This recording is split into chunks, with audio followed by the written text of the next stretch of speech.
So I thought that to kind of break up the monotony of having to do a lot of reading, because that can be a little bit overwhelming sometimes when you're trying to absorb so much information.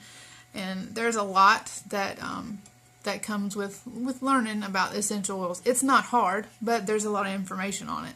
So I thought just to kind of break up the class a little bit, I would do a couple of videos just to make it a little bit easier to get through. And so I'm going to tell you just a little bit about my why I got into essential oils. So almost 2 years ago, I began seeing and hearing about essential oils after I was researching information on food intolerance related to psoriasis. I have severe psoriasis, so bad in fact that if I'm not on my infusion treatments, I look like a burn victim. I'm covered from head to the tops of my feet with psoriasis. And I also have the psoriatic arthritis to go along with it. Yay me.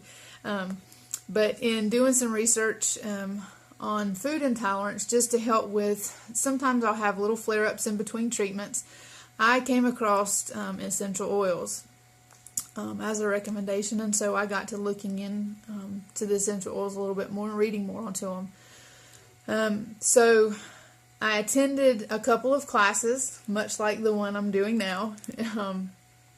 I did some online, and then I went to in-home classes that were done as well. At one particular class, I met a woman who was a mother that had a child that had some physical disabilities, severe health issues. One issue that her child had was he could not go to the bathroom on his own. Simple terms, the kid couldn't poop, and it was causing blockages. They were having to take some pretty invasive measures to help him get relief, and it just was a reoccurring problem for them. Very stressful time. They were requesting prayer for him at church when a lady after church approached them, and she gave the mom some peppermint oil and told her to put it on his belly. So the mom, she smiled, she took the essential oil home, she put it on the shelf, and that's where the oil stayed for a long time. She never touched it. So a long span of time goes by, and this child is progressively getting worse. Things were just no better, and the mom ended up, they were just at their wits' end. So she called Peppermint Lady and confessed to her that she had not tried the oil and to please help her and tell her what to do.